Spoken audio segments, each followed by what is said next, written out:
Alright, Salaki brothers. Yeah, like I believe again that it was that deal, the petrodollar thing or whatever, the deal that I think Nixon was struck the deal with the Saudis with 1970 or 71 or 69. So like, what was it, like 9 or 10 years later, they created that movie. But Esau, after he does something, he got something called hidden in plain sight. He'll put it in movies or whatever, what the end game is going to be, what the end thing is, how it's going to end.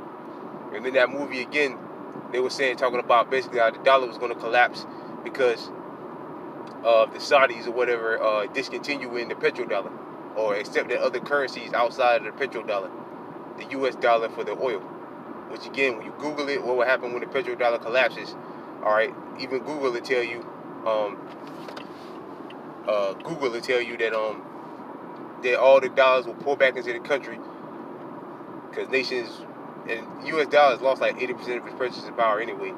All the dollars will come back into the country, and the dollar will hyperinflate over itself. Which right now we're in an inflationary period, but hyperinflation is next level. Which Elder Tahar has done tons of videos speaking about hyperinflation and what a hyperinflated dollar looks like, and what your country's going to look like when your dollar is hyperinflated. All right, it's chaos. Grocery carts full of money and then they're only buying you 6 items. $1 million, $1 million bill, $1 trillion bill, $3 trillion bill only gets you 6 eggs, a loaf of bread, and 2 gallons of milk. That's what's coming to Babylon. But we know people in Babylon are less stable than, mentally less stable than nations, than other countries that are experiencing hyperinflation. Some of those people know how to farm. A lot of those places, somewhat they know how to live off the land. In places like Zimbabwe, with Zimbabwe, they know how to farm and stuff. The old path, they still, have some sense of the old path, the way things used to be. All right, but here in the Babylon, only thing here, the people in Babylon only depend on the government.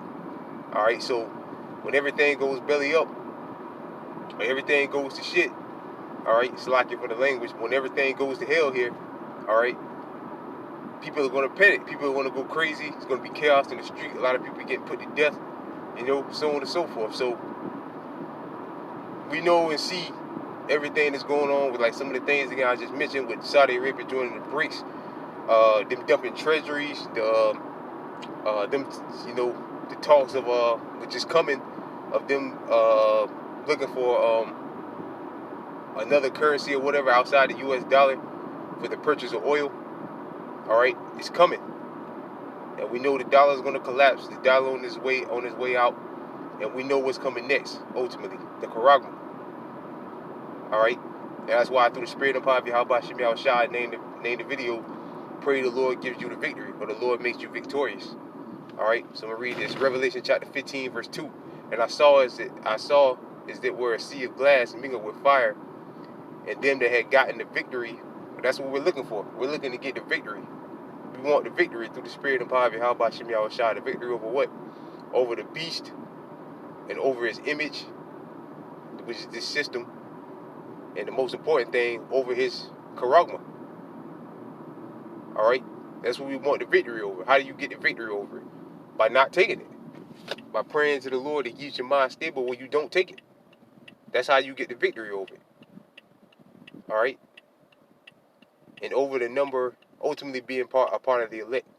And over the number of his name, standing over the sea of glass, having the harps. It's like standing over the sea of glass, having the harps of Yahweh. All right? And we know the sea of glass is the elect looking down from the chariots, watching America being obliterated by nuclear warheads. All right? So that's what we're looking to get the victory over. Getting the victory over this. Basically getting the victory over Esau through the spirit and power of Yahweh Shem Yahushua. All right? So with that, I'm getting ready to pull up to the camp. So with that, I pray this in transit lesson was edifying. Pretty much just a random thought. Lord willing, if the Lord will have it, I'm gonna come back if I can find a way to not get a copywritten strike for posting up that video, posting up that movie.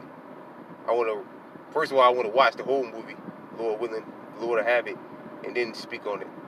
Maybe brothers already heard of it, but that was my first time hearing about it. But yeah, it's called Roll Over. It was created in 1981. It basically is explaining when the petrodollar dies, what's going to happen.